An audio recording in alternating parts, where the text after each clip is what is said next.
독일 문학의 최고봉이라고 하는 문학가 괴테의 집에는 항상 정치가, 문학가, 또 군인, 사업가들을 괴테의 문학을 사모하는 사람들이 모여 담화를 나누곤 했습니다. 그런데 가끔 어떤 사람이 타인의 흉을 보거나 음담패설을 하는 경우가 있었다고 해요. 그럴 때면 괴테는 눈을 날카롭게 반짝이면서 엄하게 이렇게 말합니다. 여러분, 종이 부스러기나 음식 부스러기를 흘리는 것은 괜찮습니다. 그러나 남의 흠이나 음담패설을 흘리는 것만은 용서할 수가 없습니다. 그런 더러운 말을 모두 주워가지고 가십시오. 그리고 다시는 그런 더러운 말을 저희 집에 가지고 오지 마십시오. 흠을 보는 것은 공기를 더럽히는 것입니다 라고 말했다고 합니다. 사랑하는 성도 여러분, 내 가정의 행복과 인간관계의 승리를 위해 제일 중요한 것이 말에 있음을 알 수가 있습니다. 그 사실을 오늘 본문의 다윗은 너무나도 잘 알고 있습니다. 그래서 본문 1절의 말씀을 보면 다윗은 혀로 범죄하지 않겠다고 다짐을 합니다. 그런데 악인이 보입니다. 그때 크게 퍼붓고 싶지만은 자기 입에 재갈을 물리겠다고 다짐을 합니다. 그처럼 조용히 선한 말도 안 하고 있으려니 마음이 답답하고 근심이 더해졌어요. 마침내 참다 못해서 입에서 말이 나오는데 어떤 말이 나옵니까? 오늘 본문 4절 이하 6절을 보니까 말씀을 보면 악인을 욕하는 말 대신에 오히려 자신의 연약함과 부족함을 고백하는 말이 나옵니다. 그러면서 결국 7절에 가서 나의 소망은 오직 주님께만 있습니다 라고 고백을 합니다. 그처럼 혀를 절제하려는 다윗의 사투를 하나님이 얼마나 기쁘게 보셨을까요? 말은 생명을 죽이고 살리는 위력이 있습니다. 온유한 말은 상처에도 새살을 돋아나게 합니다. 그런데 많은 사람들이 자존심 때문에 좋은 말을 주저합니다. 그런 자존심은 주의 뜻을 존중히 여기는 자존심으로 바꿔야 될 줄로 믿습니다. 육체도 시원치 않은데 좋은 말을 해주려면 억울하고 속이 터지고 자기에게 손해가와 상처만 될 것 같습니다. 그러나 그때 전능하신 하나님이 그의 마음을 유일해 주시고 그의 길을 열어주실 것입니다. 이제 잘못을 따져 비난하기 전에 먼저 따뜻한 손길을 내밀고 따뜻한 말을 해 주십시오.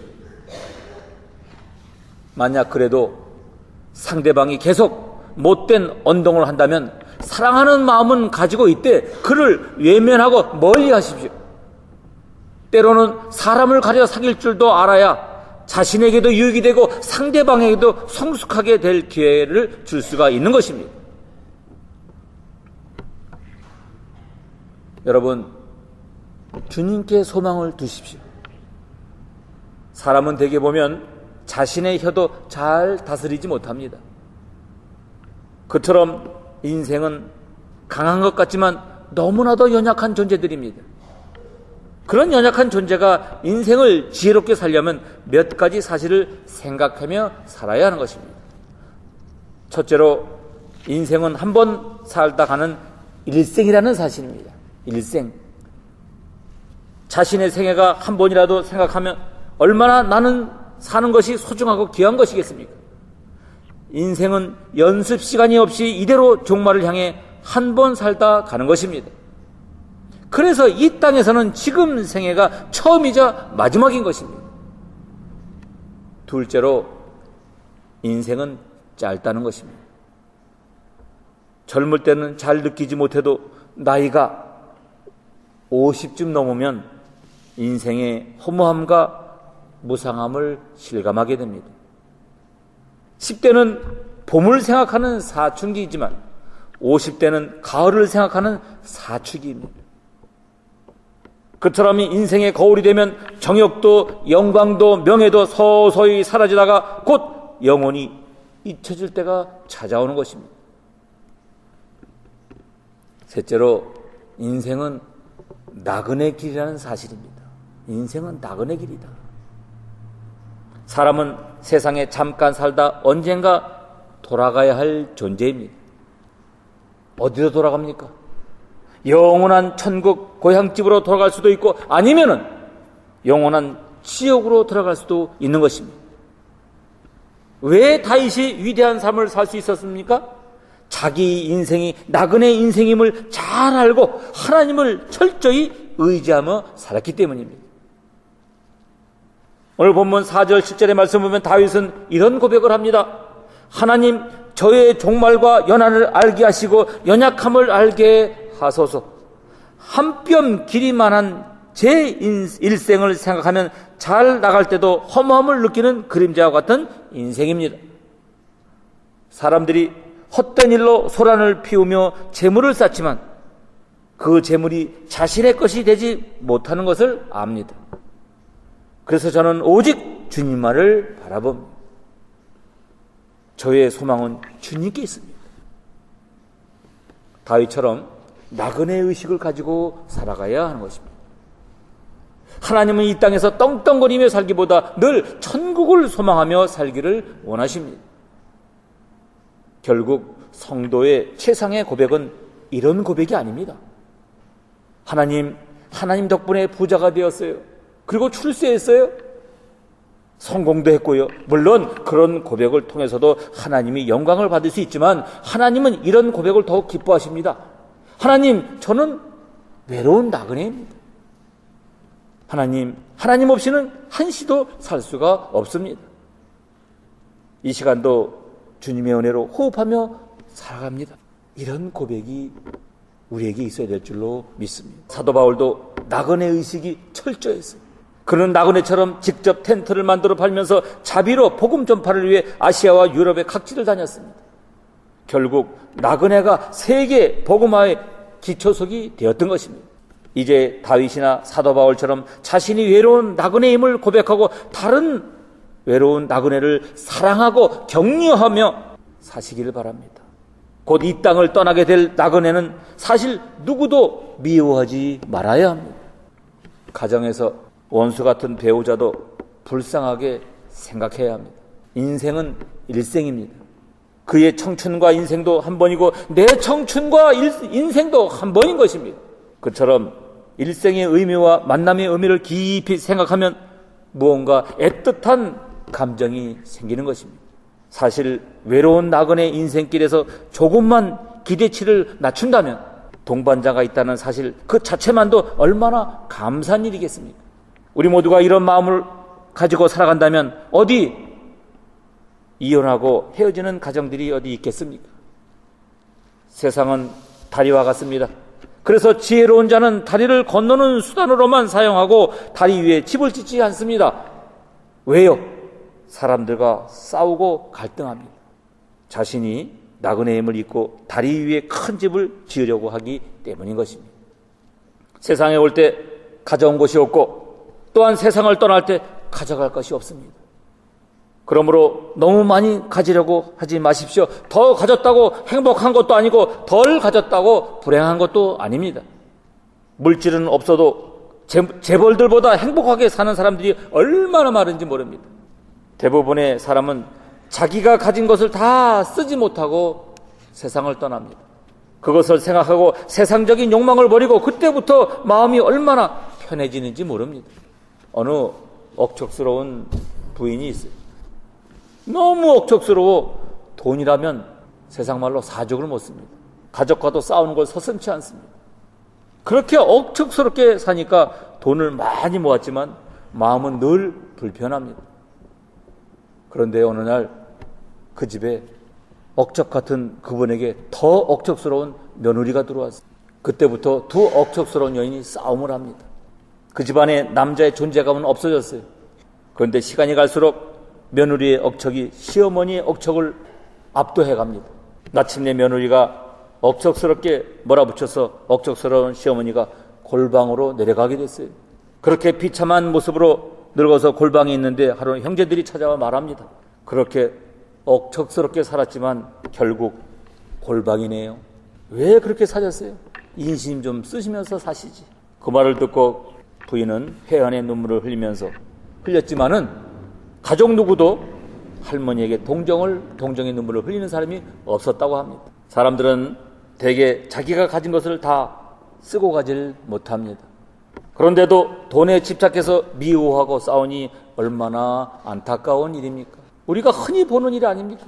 어느 부자도 많은 돈을 두고 죽기가 너무 안타까워서 돈을 씹어먹다가 돈이 목구멍에 막혀서 죽었다고 합니다. 얼마나 불행한 모습입니까? 욕심이 잉태한 즉 죄를 낳고 죄가 장성한 즉 사망과 불행을 낳는다고 성경은 말씀하고 있습니다. 이 세상에 영원히 살 사람은 한 사람도 없습니다.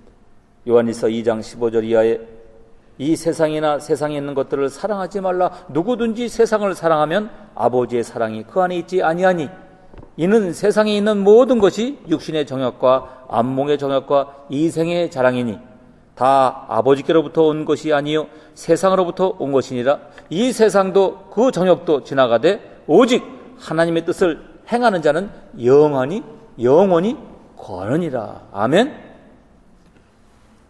이제 세상 것에 너무 미련두지 마십시오. 홀가분하게 떠나는 연습을 지금부터 해야 합니다. 그래서 선교 마인드가 필요한 것입니다. 그런 마인드가 없어서 불행하고 구차하게 사는 성도들도 많고 심지어는 목회자들도 많습니다. 어제 소망 소사이트 생명 살리기가 열리고 있는 LA 한국문화원에 다녀왔어요. 아름다운 삶과 마무리라는 슬로건을 내걸은 소망 소사이트가 무엇인지 아주 매우 궁금했습니다.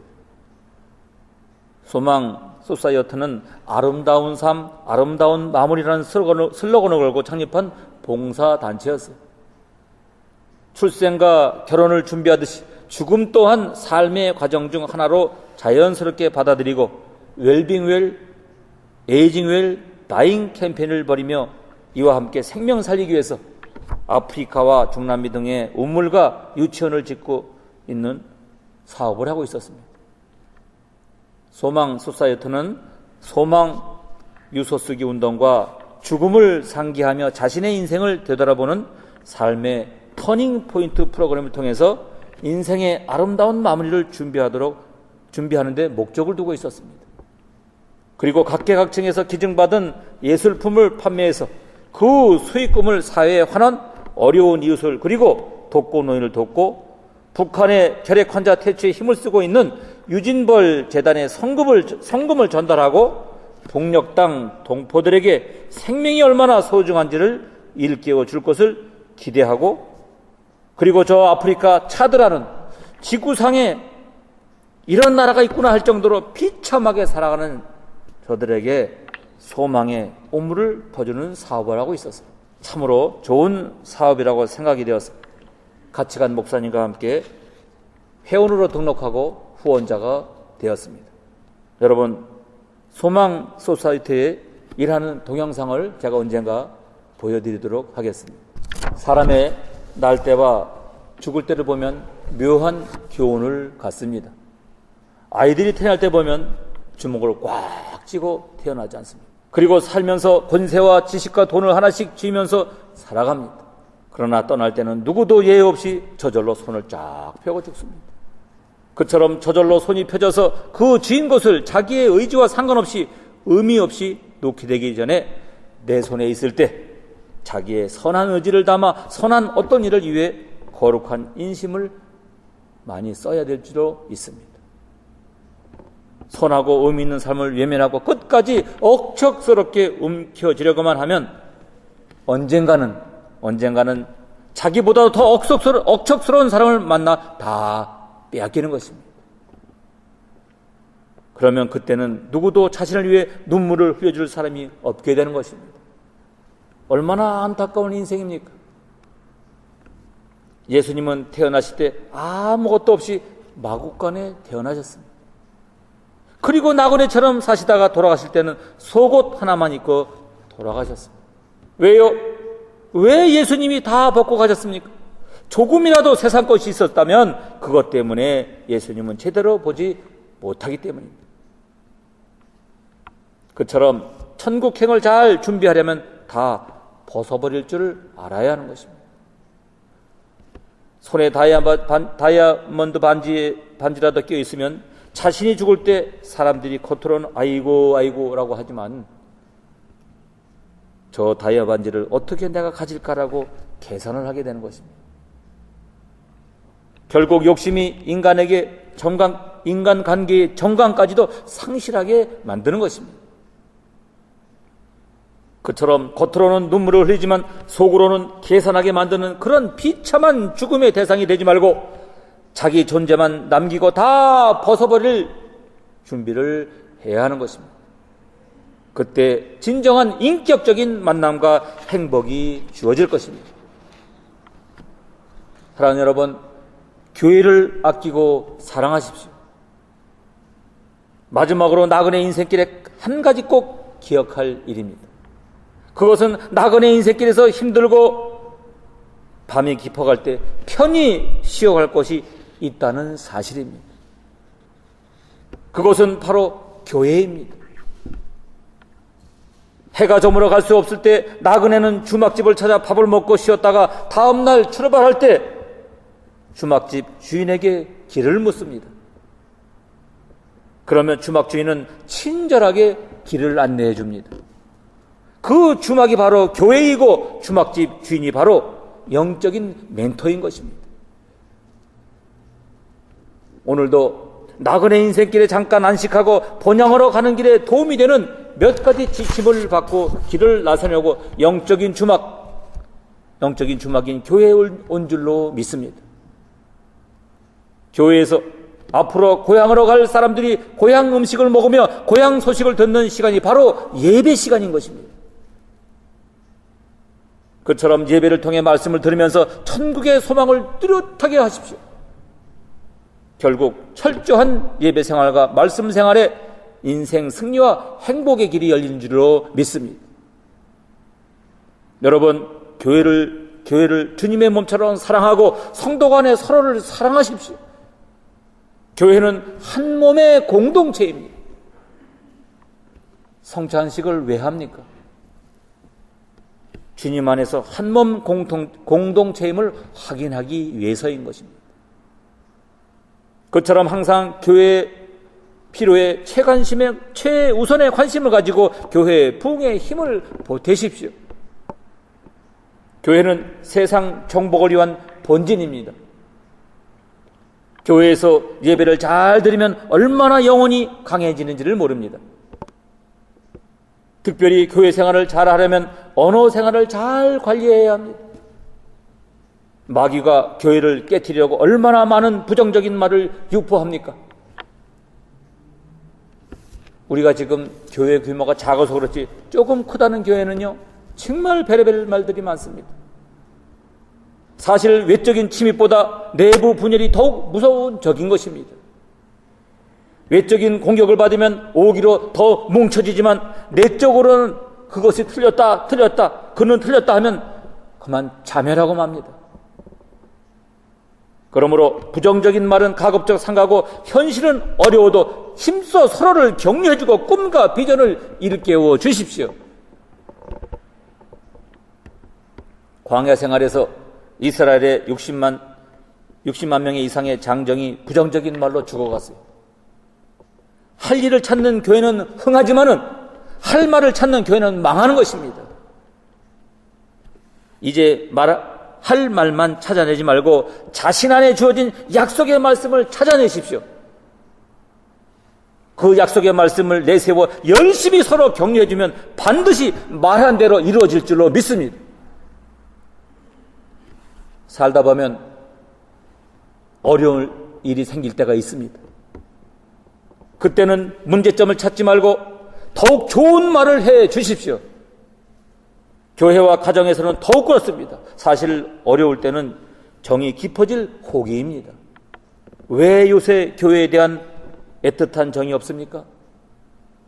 성도들이 편한 것만 추구하고 어려움을 나누는 과정을 생략했기 때문입니다.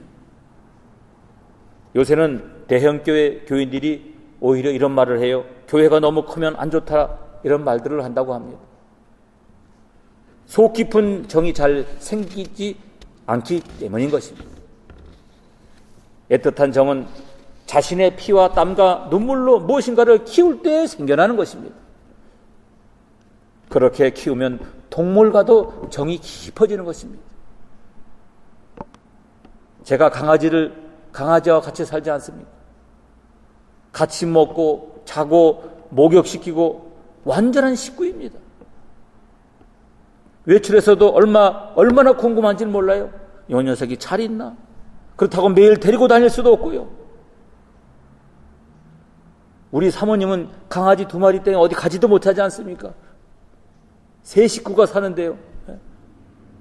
나는 조그만 강아지, 우리 사모님은 사모님만한 강아지 3 다닙니다. 3. 교회도 마찬가지입니다.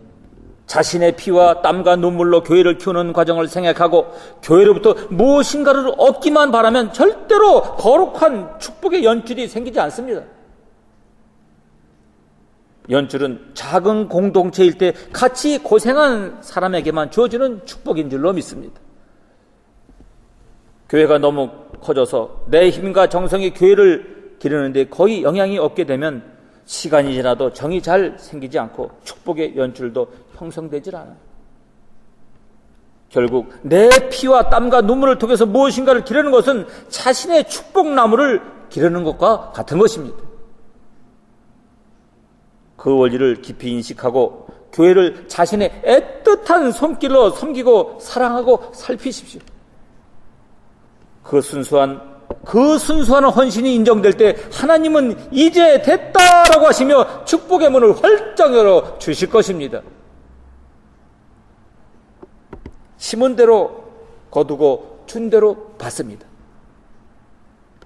계속 준비하면 언젠가 우리 때는 반드시 올 것입니다. 조만간 우리 교회 때도 올 줄로 믿습니다. 요새 사람들마다 스펙을 쌓는데 열심이지만 스펙을 쌓는데 열중하기 전에 스토리를 만드는데 열중하십시오. 자기가 가장 잘할 수 있는 것으로 멋진 스토리를 만들어내십시오. 그러면 때가 되어 하나님이 뜨게 하실 날이 반드시 올 것이고 그때부터 그가 가는 길은 히스토리가 될 것입니다. 그처럼 피와 땀과 눈물은 결코 우리를 배반하는 일이 없을 것입니다.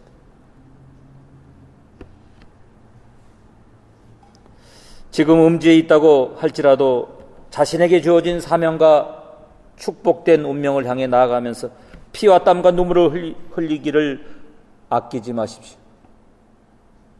그러면 언젠가 반드시 좋은 열매를 맺는 날을 보게 될 것입니다. 겉으로 볼품은 없어도 여문 열매가 녹익은 맛을 낸다고 합니다. 이제 친구 따라 강남 가면서 세월을 낭비하지 말고 개척자의 꿈과 비전을 가지고 사시기를 바랍니다.